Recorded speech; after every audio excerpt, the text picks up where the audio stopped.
यह न्याय संगत है। यदि यह न्याय संगत है तो आप लोगों को यह बात मैं यहीं जाहिर कर देना चाहता हूँ कि भगवान शिव भोलेनाथ, उनके ससुर जी थे दक्ष प्रजापति, वह हिमालय पर राज किया करते थे और मैं उनका वंशज हूँ, मेरा नाम हरीश प्रजापति है। उस हिसाब से मैं हिमालय पे अपना दावा ठोकता हूँ।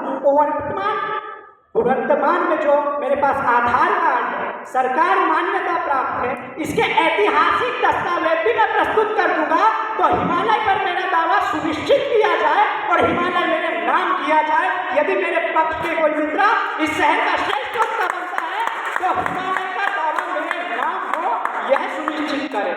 मान्यवर, हमें यह समझना बहुत आवश्यक है।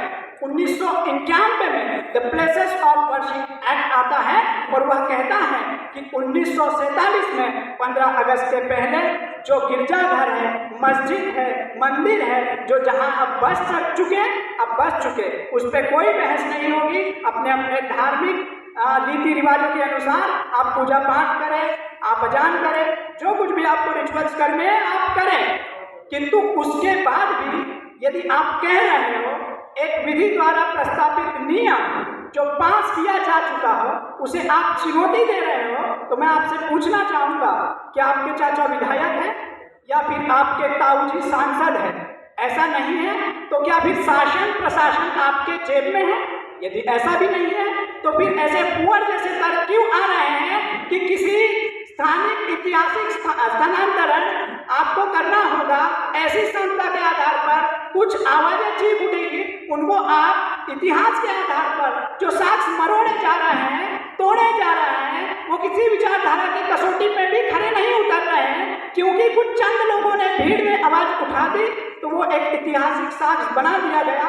उसके आधार पर आपने यह तय किया कि कोई भी धर्मभूमि किसी भी धर्मभूमि को दे दी जाए क्योंकि उसकी आबादी ज्यादा है। पढ़ा लिखा हूँ, आपको बताना चाहूंगा कि अनुच्छेद संविधान का 25 से लेकर 28 तक के यह बात करता है कि धर्म के आधार पर व्यक्तियों को धार्मिक स्वतंत्रता है। अनुच्छेद 25, अनुच्छेद 26 कहता है यदि आप कोई संगठन बना रहे हैं धार्मिक, आपको कर से जरूरत छूट चाहिए तो भी प्राप्त की जाएगी। आप धार्मिक संगठनाएं बनाते हैं तो भी आपको धार्मिक संगठना में छूट मिलेगी।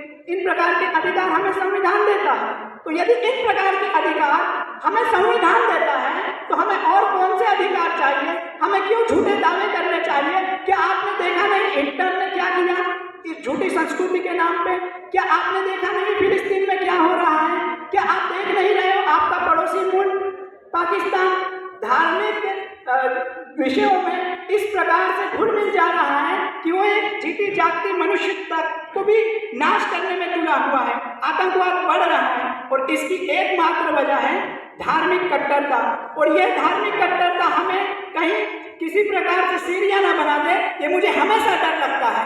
क्यों लगता है? हमारी संस्कृति क्या कहती है? हमारी संस्कृति वसुधैव कुटुंब की बात करती है, विश्व बंधुत्व की बात करती है, और फिर ये आप किस प्रकार की बात करते हो कि कोई धार्मिक स्थानों के आधार पर आप किसी के सर काटो, आप किसी से लड़ो, आप किसी से झगड़ो, यह भी तो न्याय संगत नहीं। इसी देश में क्रांतिकारी भगत सिंह होते हैं, किताब लिखते हैं, मैं नास्तिक क्यों हूँ, तो उस पर आप विचार नहीं करना चाहोगे? क्रांतिकारी थे भगत सिंह। डॉक्टर बाबा साहब आम्बेडकर कहते हैं 22 प्रतिज्ञा देते हैं, 22 प्रतिज्ञा में कहते हैं कि मैं राम और कृष्ण जैसे अवतारों को नहीं मानता हूँ। तो आप माने चाहे ना माने कि तो बात तो सुन लीजिए। और मैं धार्मिक कट्टर लोगों से पूछना चाहूंगा, क्या आपके लिए राम दर्शन का विषय है या प्रदर्शन का? यदि दर्शन का विषय है तो व्यक्तिगत हो, यदि प्रदर्शन का विषय हो तो आप जर्मनी का पिज्जा खाते हुए सबरी के झूठे पैर की चर्चा करते हो। यह इस देश की विडंबना है मान्यवर। और जाते जाते मैं बस यही बात कहना चाहूंगा अपने पक्ष वाले मित्र से। पहली बात तो यह है कि आप कानून का पालन नहीं कर रहे हो, the places of worship act. दूसरी बात, यह विषय ही अपने आप में एक बरगलाया हुआ विषय है जिसका समर्थन मैं बिल्कुल भी नहीं कर सकता।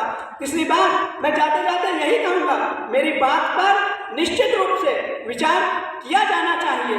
यदि आप विचार कर सकते हो तो ठीक है, यदि आपको फिर भी मेरी बातों से असहमत रहते हो तो मैं आपको एक बात कहना चाहूँगा कि आपका जूता और मेरा हिमालय जूता पहन के आइएगा, बर्फबारी बहुत होती है।